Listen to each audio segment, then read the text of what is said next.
Lagi dan lagi, penikmat panggung hiburan tanah air harus digempar dengan berhembusnya kabar kurang enak terkait kandasnya pernikahan publik figur. Kali ini, kabar itu datang dari pasangan penyanyi Raisa Andriana dan sang suami Hamish Daud. Ya, ramai dikenal sebagai salah satu pasangan suami istri paling romantis, bahtera rumah tangga yang telah diaruni bersama oleh Raisa dan Hamish Daud selama 8 tahun lamanya, harus berakhir di tengah jalan. Yang tersisa kini hanyalah luka dan pertanyaan publik tentang apa yang sebenarnya membuat mereka memilih untuk bercerai. Menggali lebih dalam terkait hal itu, ahli spiritual Ki Demang pun mencoba untuk menerawang dan mencari jawaban. Lantas, seperti apa hasil terawangan Ki Demang terkait potensi pemicu kandasnya pernikahan Raisa dan Hamish Daud?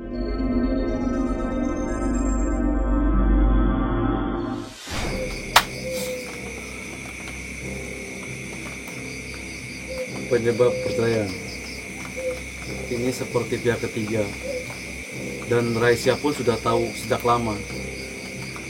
Padahal orangnya sudah banyak memberikan beberapa peluang, tetapi masih dilakukan. Ini demi menjaga nama baiknya. Pihak ketiga yang membuat mereka terjadi kesepakatan yang ingin bercerai seperti itu.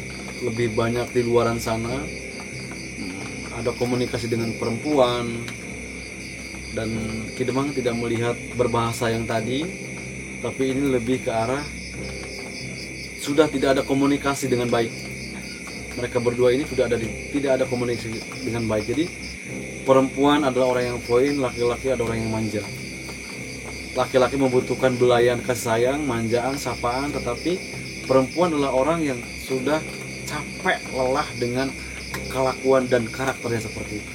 Karena karakter Raisa ini, kalau menurut hitungan pelaki Ki Demang, 4 tambah 8, 12, artinya orang tersebut adalah orang yang poin gitu. Poin ini adalah orang yang sabar dengan bisnisnya. Dia lebih banyak ke bisnis nih Raisa ini dibandingkan pasangannya, karena bersifat dewasa sudah, bersifat keibuan sudah untuk menjalin hubungan rumah tangga dengan pasangannya. Tetapi di sini karakter Hamish haus dengan yang namanya perhatian, manjaan, sehingga dia memilih banyak di luar dibandingkan di dalam ruangan atau disebut rumah tangga. Lebih banyak main keluar, pada akhirnya jenuhlah dengan istilah berpasangan dengan karakter Raisa seperti ini. Suaminya Raisa ini bernama Hamish Daud ini adalah karakter yang meskipun laki-laki sudah usia, tetapi dia lebih pengen diperhatikan, dimanja, diberi kasih sayang. Kayak contoh nih, hal yang kecil aja, kamu udah makan belum, kamu lagi apa sayang, kamu lagi apa beb, gitu. Itu perlu untuk seorang laki-laki seperti Hamish seperti ini, karena dia haus dengan yang namanya kasih sayang dan perhatian. Meskipun pasangannya ini yang bernama Raisa ini sudah banyak memberikan, tetapi rasa kurang. Dan ini pun menjadikan sebuah faktor lingkungan juga menurut saya, karena sejatinya Hamish Daud ini adalah orang yang penyayang, tidak mau dia adanya konflik rumah tangga, sudah lelah juga Raisanya. Tetapi di sini Raisa sudah capek dengan perilaku seperti itu, perilaku pasangannya yang sudah beberapa kali melakukan. Sementara itu, kandasnya pernikahan Raisa dan Hamish Daud nampak semakin mendekati kenyataan.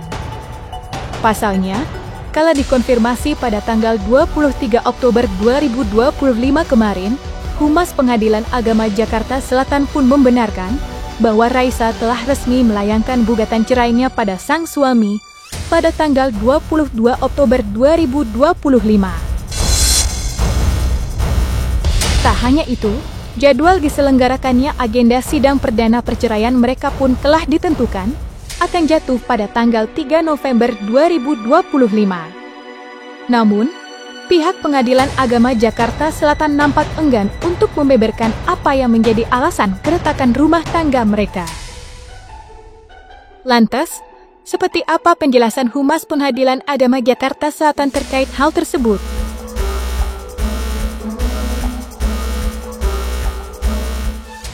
Nama yang tadi saudara sebut itu, saya tidak sebut namanya, memang itu sudah ada masuk daftarnya itu tanggal 22 kemarin ya, 22 bulan Oktober 2025. Itu perkaranya sudah didaftar, ada di register kami.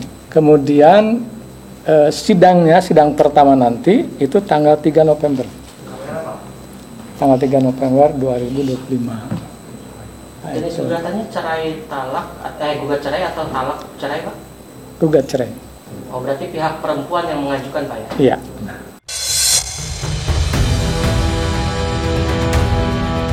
Untuk era sekarang, pengadilan itu pendaftaran semua melalui online, namanya e-court, electronic court pengadilan, ya, diajukan oleh kuasa hukum. Kuasa hukum yang mengajukan. Kuasa hukum yang mengajukan. Ya. Nah jadi ketika setelah mendaftar, para pihak ini akan dipanggil, ditetapkan majelisnya siapa oleh ketua, kemudian majelis itu ketuanya akan membuat penetapan hari sidang atau KS. Nah kemudian keduanya akan dipanggil. Jika kedua pihak hadir, tahapan pertama adalah perdamaian atau mediasi. Nah, itu diatur oleh Perma nomor 1 tahun 2016, mediasi dulu. Kalau seandainya hanya salah satu pihak yang datang, maka untuk kedua kalinya pihak yang tidak datang akan dipanggil. Yang jelas gugatan itu gugatan cerai, gugat cerai, bukan cerai talak. Gugat cerai. Isinya saya tidak tahu, kan saya tinggal buka. Ya, yang rahasia itu adalah persidangannya. Persidangan itu tertutup. Kemudian materi-materi di dalam gugatan, nah itu urusannya majelis hakim. Saya tidak bisa mengungkapkan di sini. Dengan tegas, Humas Pengadilan Agama Jakarta Selatan enggan membeberkan secara rinci apa yang menjadi sebab dari runtuhnya pernikahan Raisa dan Hamish Daud. Mirisnya, kabut hitam ketidakpastian itu memicu tersebarnya sederet dugaan-dugaan miring yang disebut-sebut jadi alasan Raisa untuk mengakhiri rumah tangga dengan Hamish Daud. Salah satunya adalah isu pengkhianatan cinta yang diduga dilakukan oleh Hamish Daud terhadap Raisa. Sebuah dugaan yang sempat menodai nama baiknya pada tahun 2024 silam. Ya, saya di sini saya rasa sebagai korban ya. Jadi saya cuma pengen cari keadilan aja. Ya, yang jelas saya berasa sebagai korban di sini ya, harus lurusin nama juga, reputasi. Jadi kayak banyak yang saya juga baru belajar. Ternyata, oh itu gara-gara itu, oke. Terlepas dari apa yang sebenarnya terjadi di belakang layar, hingga Raisa memilih untuk menggugat cerai, pernikahan yang ia jalin bersama Hamish selama 8 tahun ke belakang ini memang seringkali mencuri perhatian. Khususnya terhadap banyaknya perbedaan antara mereka berdua. Tentu masih segar diingatan bahwa pernikahan mereka sempat mencuri perhatian lantaran keduanya terpaut perbedaan usia yang cukup jauh, yakni 10 tahun. Belum lagi soal perbedaan sikap Raisa yang berbanding 180 derajat dari personanya di atas panggung pertunjukan.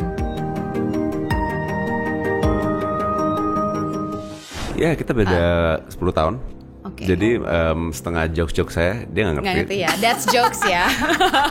Semuanya jatuhnya dad jokes. Musik ngerti dong, musik udah beda generasi. Kalau sense of humor kan itu biasanya involved dengan TV, movies yang kita lagi suka nonton atau music. Jadi kadang-kadang kayak tadi pagi saya pakai baju River Phoenix dan saya tanya, lo tau nggak ini siapa? Dia nggak tahu. Dia maksudnya masih kayak harus mikir-mikir. Oh iya tahu, tapi akhirnya tahu. Cuman kayak emang ada the generation gap walaupun cuma 10 tahun. Tapi kan kita we're so involved with media, and itu yang bikin jokes kita kan zaman sekarang. Jadi kan beda. What we see, mungkin dari zaman sekarang mungkin iklan atau something, you know what I mean? Jokesnya kan dari situ. Sebenarnya aku tuh lebih ekstrovert di atas panggung dibandingin di off stage. Soalnya di atas panggung tuh kayak apa ya? Itu rilisku justru gitu. Karena di dunia nyatanya mungkin nggak terlalu bisa, karena satu dan lain hal tidak terlalu bisa gua dan ekspresi. Mungkin kalau di kalangan teman-teman dekat bisa, tapi kalau misalkan enggak kan ya harus jaga ngomongan, harus jaga sikap, harus jaga ini segala macam. Jadi makin lama tuh semakin bukan tertutup sih sebenarnya, cuma jaga lah gitu. Nah kalau di atas panggung itu kan kayak benar-benar berekspresi, benar-benar ngeluarin kegalauan, ngeluarin semua emosi, bercanda sama penonton, kadang-kadang ngeledek-ledekin penonton juga balikin ke aku, dan interaksi yang kayak gitu menurutku yang emang emang mahalnya dari live performance itu adalah interaksi langsung antara penonton sama musisi yang ada di atas panggung gitu. Jadi sebisa mungkin aku banyak interaksi, banyak ngeluarin personality, dan juga banyak ngeluarin hal-hal yang nggak bisa ditemuin sama penonton kalau nggak on stage gitu.